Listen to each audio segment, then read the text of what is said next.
राजस्थान जनजाति आंदोलन से जुड़े प्रश्न देखिए। मेर विद्रोह किस वर्ष प्रारंभ हुआ? 1814, 1818, 1826 या 1831? तो आंसर है 1818 में ये मेर विद्रोह है जो प्रारंभ हुआ था। मेर जनजाति मेवाड़, मारवाड़ व अजमेर के भूभाग में निवास करती थी। 1818 में अंग्रेजों ने मेरों को राजनीतिक व प्रशासनिक नियंत्रण में लाने का प्रयास किया तो मेरों ने विद्रोह किया।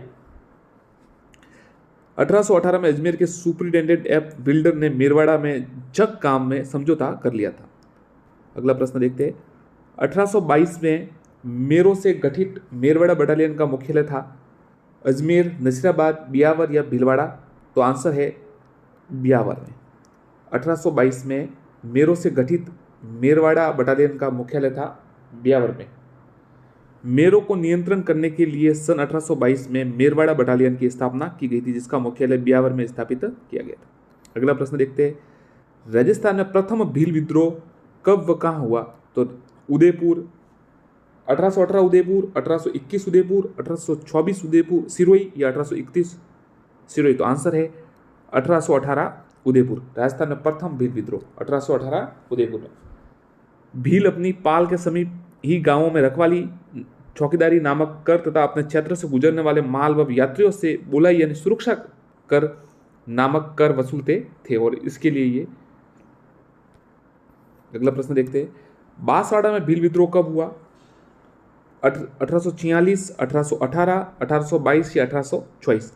तो बांसवाड़ा में जो भील विद्रोह है वो 1846 में हुआ था। 1844 में पोसीना, गुजरात व सिरोही राज्यों के भीलों ने विद्रोह किया। इनसे प्रेरित होकर 1846 में बांसवाड़ा में भी भीलों ने विद्रोह किया। कालीबास का भील विद्रोह कहाँ हुआ? अच्छा सवाल है। कालीबास का भील विद्रोह उदयपुर, बांसवाड़ा, सिरोही या डूंगरपुर? तो आंसर है उदयपुर। दिसंबर 1855 में उदयपुर राज्य का कालीबास भील विद्रोह हुआ। महाराणा ने मेहता सवाई सिंह की सहायता 1 नवंबर 1856 में इसका दमन किया।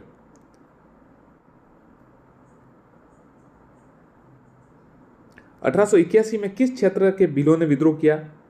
तो देखिए 1881 में सवाल आ सकता है। बारापाल क्षेत्र के भीलों ने विद्रोह किया। देखिए आज के पेपर ऐसे बन रहे हैं कि कहीं से भी प्रश्न आ सकता है, इसलिए आपको तैयारी पूर्णतः चाहिए। मतलब आप समझ सकते हैं गुनगुने पानी से आपका काम नहीं चलेगा। अगर आपको कीटाणु मारने हैं तो आपको खौलता हुआ पानी तैयार करना होगा और इसके लिए मतलब आपको बहुत ज़बरदस्त तैयारी करनी होगी। कहीं से भी प्रश्न बन रहे हैं तो आप समझ सकते हैं, इसलिए आपको तैयारी भी बहुत ही गहरी करनी, डीप करनी पड़ेगी। 1881 में बारापाल के भीलों ने विद्रोह किया था। 25 मार्च 1881 को बारापाल के थानेदार सुंदरलाल ने अकबर हुसैन नामक एक सवार को किसी भूमि विवाद के मामले में गवाही देने के लिए बड़ूना के 2 भील गमेतियों रूपा व कबेरा को बुलाने भेजा। अब देखिए ये सवाल भी आ सकता है, किन 2 भीलों को गमेतियों को बुलाने भेजा? तो रूपा व कबेरा। अब आरएसएम बोर्ड में आपको पता ही है कैसे प्रश्न आ रहे हैं, कहीं से भी आ रहे हैं। मतलब बहुत ही कई बार तो ऐसा हो सकता है जो तैयारी कर रहे हैं और नहीं कर रहे दोनों को समकक्ष खड़ा किया जा सकता है। आप समझ सकते हैं ऐसे पेपर आ रहे हैं तो आपको बहुत ही कठिन तैयारी करनी पड़ेगी। आदिवासी लोगों में जागरूकता पैदा करने के लिए गोविंद गुरु किस जिले से संबंधित है? ये चलिए बेसिक सवाल ये आता रहता है। डूंगरपुर, चित्तौड़, बांसवाड़ा, सिरोही? तो गोविंद गुरु जी जो है डूंगरपुर से संबंधित थे। गोविंद गुरु का प्रमुख शिष्य कौन थे? पुंजा धीर जी, मोतीलाल तेजावत, ठाकरी पटेल या तेजा धीर जी? तो गोविंद गुरु के प्रमुख शिष्य उनका नाम था पुंजा धीर जी, याद रखिएगा पुंजा धीर जी। भगत आंदोलन शीर्षक के नाम से पुस्तक के लेखक है GN शर्मा, VK वशिष्ठ, रीमा आहूजा, पेमाराम? तो देखिए भगत आंदोलन जो शीर्षक है पुस्तक, उनके लेखक है VK वशिष्ठ। अब देखिए गोविंद गुरु जी के बारे में सवाल ये आता रहता है तो आपको थोड़ा याद कीजिएगा इसका। गोविंद गिरी का जो संबंध है निम्न में से कथनों पर विचार कीजिए। इनका जन्म डूंगरपुर के बसिया गांव में हुआ। उन्होंने भगत पंथ की स्थापना की। वे जाति से ओसवाल जैन थे। तो कौन से कथन जो है वो सत्य है? तो 1 व 2 सही है। इनका जन्म डूंगरपुर के बांसिया गांव में हुआ और भगत पंथ की स्थापना की थी। वे जाति से ओसवाल जैन थे।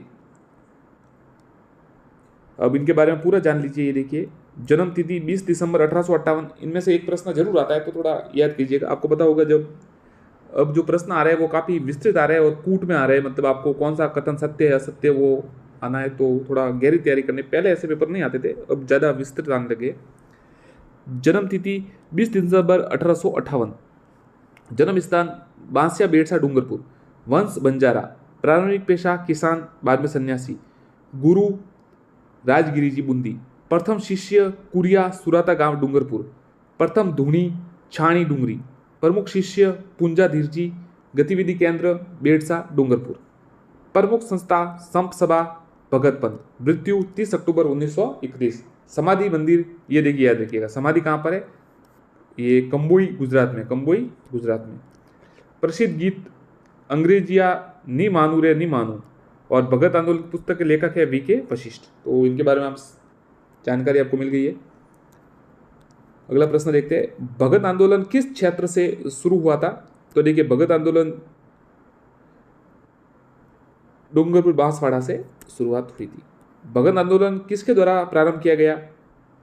राजस्थान सेवा संघ, भोगीलाल पांड्या, बुरेलाल भैया, गुरु गोविंद गिरी। तो आंसर है गुरु गोविंद गिरी। गोविंद गिरी के नेतृत्व में भील गतिविधियों का केंद्र बेड़ासा गांव किस राज्य में था? डूंगरपुर, बांसवाड़ा, सिरोही या ईडर? आंसर है डूंगरपुर। गोविंद गिरी के नेतृत्व में भील गतिविधियों का केंद्र बेड़सा गांव डूंगरपुर में था। गोविंद गिरी की गतिविधियों का केंद्र 1911-1912 में कहाँ था? तो देखिए आपको अवसर बता देते, ईडर, सूत, बेड़सा या खेड़ा। तो देखिए गोविंद गिरी की गतिविधियों का केंद्र 1911-1912 में बेड़सा था।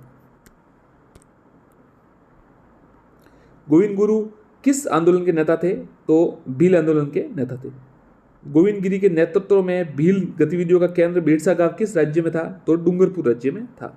गोविंद गिरी की गतिविधियों का केंद्र 1911, ये तो देख लिया हमने, चलिए आगे देखते हैं।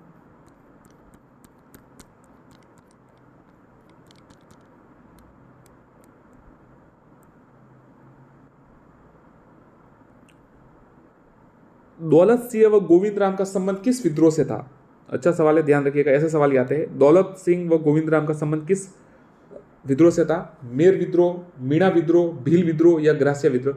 तो आंसर है भील विद्रोह। दौलत सिंह व गोविंद राम का संबंध भील विद्रोह से था। डूंगरपुर व बांसवाड़ा राज्यों के भील भी उदयपुर राज्य के भीलों से प्रभावित होकर आंदोलन करने लगे। इसी कारण 1825 में इन क्षेत्रों में भी विद्रोह की घटनाएं घटी। मेवाड़ भील कौर की स्थापना कब हुई? कई बार सवाल आ चुका है, हो सकता है वापस रिपीट भी हो जाए, इसलिए आपको पढ़ना चाहिए। 1841 इसका आंसर है। ये शायद ग्राम सेवक में आया था एक बार। 1841 में मेवाड़ भील कौर की स्थापना हुई।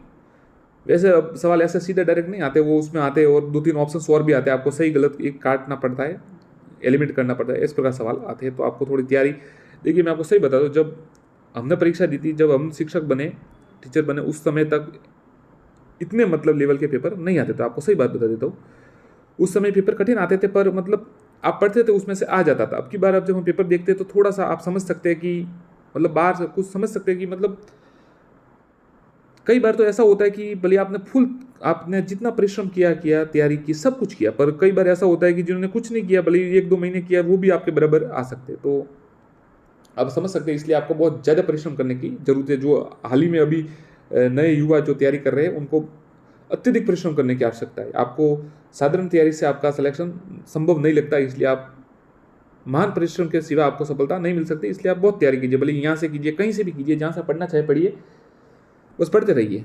यही इसका हल है। आपको अगर प्राप्त करना है तो बस यही हल है, क्योंकि आपके लिए कोई दूसरा पढ़ाई नहीं करेगा।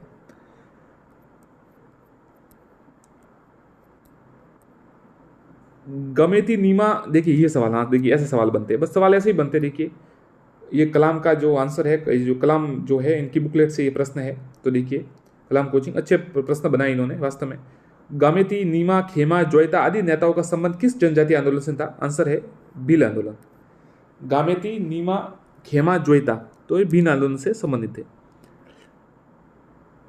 महाराणा ने मामा अमान सिंह राज्य का प्रतिनिधि लोनारगन अंग्रेज प्रतिनिधि और कवि राजा श्यामल दास महाराणा के निजी सचिव के नेतृत्व में 26 मार्च 1881 को एक राजकीय सेना बारापाल में भेजी थी।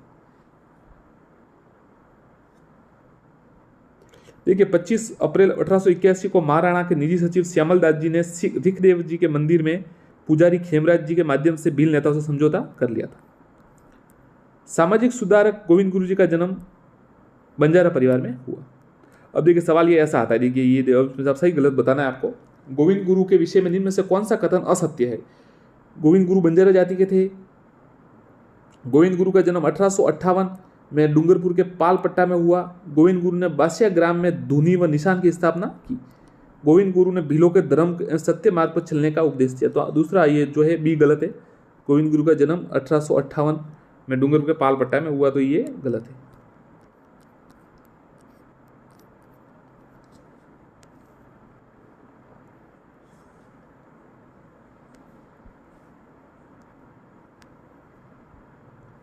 मेवाड़, डूंगरपुर, सिरोही, बांसवाड़ा में स्वदेशी आंदोलन का नेतृत्व निम्न से किसने किया? तो देखिए मेवाड़, डूंगरपुर, सिरोही, बांसवाड़ा में स्वदेशी आंदोलन का जो है स्वामी गोविंद गिरी जी ने किया। भील व ग्रासियों के एकत्रित करने के लिए सम सभा की स्थापना किसने की? तो भील व ग्रासियों को एकत्रित करने के लिए सम सभा की स्थापना मोतीलाल तेजावत, भोगीलाल पांड्या, गोविंद गिरी जी या जोरावर सिंह। तो गोविंद गिरी जी ने ये सम सभा की स्थापना, सम सभा का प्रथम अधिवेशन 1903 में हुआ। सम सभा का प्रथम अधिवेशन 1903 में हुआ। देखिए ये थोड़ा पढ़ लेते। 1881 में स्वामी, देखिए ये सवाल आता है, 1881 में स्वामी दयानंद सरस्वती जब उदयपुर आए तो गोविंद गिरी इनके विचारों से प्रभावित हुए। तो सवाल आ सकता है कि गोविंद गिरी जी किन महापुरुष के विचारों से प्रभावित हुए? तो स्वामी दयानंद सरस्वती जी की। 1883 में समसभा की स्थापना की सिरोही में की, उन्होंने भगत पंथी चलाया। प्रसिद्ध भगत आंदोलन का नेतृत्व गोविंद गिरी, गोपालिया और पुंजा तीर जी ने किया। गोविंद गिरी के गतिविधियों का मुख्य केंद्र बेड़सा। राजस्थान का जलियांवाला बाग के, बस ये सवाल आता है, मानगढ़ का सवाल आपको पता ही आता ही है, तो थोड़ा देख लीजिए। राजस्थान का जलियांवाला बाग के नाम से प्रसिद्ध स्थान मानगढ़ धाम किस जिले में स्थित है? तो बांसवाड़ा में। मानगढ़ धाम अभी आपको पता है, नरेंद्र मोदी जी और सब आए थे, मुख्यमंत्री अशोक गहलोत, तो उस समय राजस्थान का जलियांवाला बाग नाम से प्रसिद्ध स्थान मानगढ़ बांसवाड़ा जिले में है।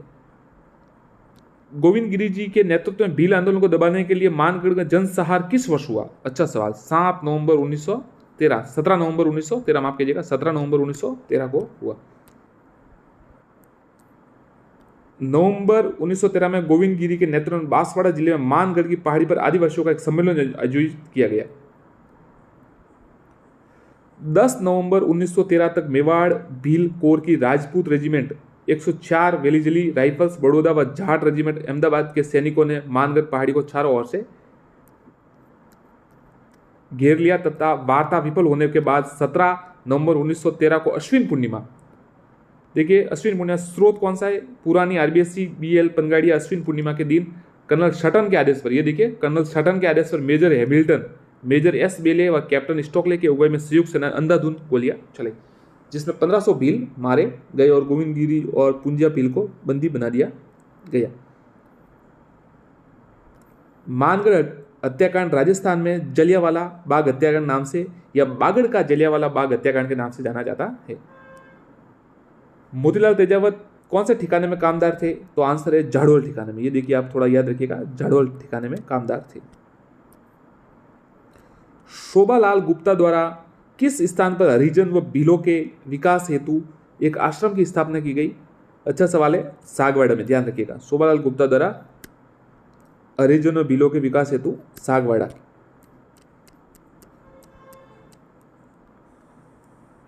बांसवाड़ा जिले के आनंदपुरी पंचायत समिति में मानगढ़ धाम पर 2 सितंबर 2002 को शहीद स्मारक का लोकार्पण किया गया। देखिए याद रखिएगा, 2 सितंबर 2002 को शहीद स्मारक का लोकार्पण किया गया। भीलों व हरिजनों के विकास हेतु शोभालाल गुप्ता द्वारा सागवाड़ा डूंगरपुर में एक आश्रम की स्थापना की। मोतीलाल तेजावत किस गांव के निवासी थे? तो मोतीलाल तेजावत, ये सवाल रीट में आया था, जो आपको पता हो तो, जो रीट मतलब हो गई थी 3rd ग्रेड एग्जाम से पहले रीट हुई थी, कोलियारी गांव है, मोतीलाल तेजावत का सवाल आया था उसमें। तो सवाल देखिए आ रहे हैं, मतलब मोतीलाल तेजावत सर्वाधिक योग्य नेता माने जाते हैं भील आंदोलन के। अब देखिए मोतीलाल तेजावत जी के बारे में जान लीजिए। जन्म उदयपुर कोलियारी गांव, अन्य नाम आदिवासियों का मसीहा या बावजी, झाड़ोल ठिकाने में कामदार, पोसीना ठिकाने में दुकानदार, मुख्य गतिविधि केंद्र झाड़ोल। राजनीतिक करियर क्या रहा इनका? लोकसभा सदस्य उदयपुर व चित्तौड़ अध्यक्ष। देखिए लोकसभा सदस्य रहे उदयपुर व चित्तौड़ से और अध्यक्ष थे राजस्थान खादी ग्रामोद्योग बोर्ड और मृत्यु हुई 5 सितंबर 1963 को। याद कर सकते हैं। अगर देखिए ये सवाल आपको क्या पता, देखिए आ भी जाए तो शिक्षक दिवस के दिन इनकी मृत्यु हुई थी, आप समझ सकते हैं, ये थोड़ा कनेक्शन कर लीजिए, आपको याद रहेगा कि मोतीलाल तेजावत की मृत्यु शिक्षक दिवस के दिन हुई थी 5 सितंबर 1963। मेवाड़ पुकार मोतीलाल तेजावत द्वारा तैयार किया एक मांग पत्र था जो मेवाड़ के महाराणा को प्रस्तुत किया गया था। मोतीलाल तेजावत ने बिजोलिया किसान आंदोलन को भी प्रोत्साहित किया। तेजावत और पांडोली गांव के किसान नेता गोकुल जाट के नेतृत्व में उदयपुर महाराणा से मिलने के लिए 7-8 किसानों के आदिवासियों पिछोला जिले और 21 सूत्रीय मेवाड़ की पुकार संज्ञा दी गई। जुलाई 1921 में मोतीलाल तेजावत ने किस स्थान से भील आंदोलन छेड़ा? तो झाड़ोल से। उदयपुर के बाद मोतीलाल तेजावत का दूसरा महत्वपूर्ण केंद्र सिरोही बना। मोतीलाल तेजावत को मेवाड़ में 9 वर्ष तक बिना किसी आरोप के जेल में रखा था। यह सवाल आया था। निम्न किसने उन्हें जेल से बाहर निकाला? तो देखिए निकालने का हस्तक्षेप मणिलाल कोठारी जी ने इनके लिए हस्तक्षेप किया। महात्मा गांधी ने मोतीलाल तेजावत को आंदोलन वापस लेने के समझाते हेतु किसने भेजा था? तो आंसर है मणिलाल कोठारी जी को।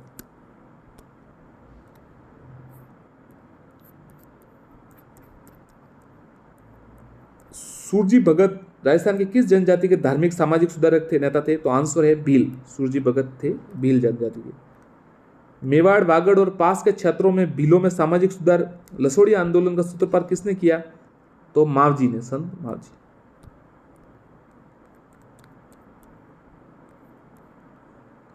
अठारह से 1860 के बीच हुए मीणा विद्रोह का मुख्य केंद्र जहाजपुर। याद रखिएगा 1851 से 1860 के बीच मीणा विद्रोह का जो मुख्य केंद्र जहाजपुर था।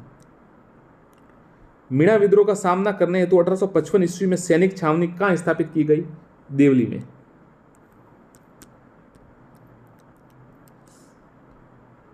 किसकी अध्यक्षता में मीणा जनजाति का एक विशाल सम्मेलन 1944 में अप्रैल में हुआ?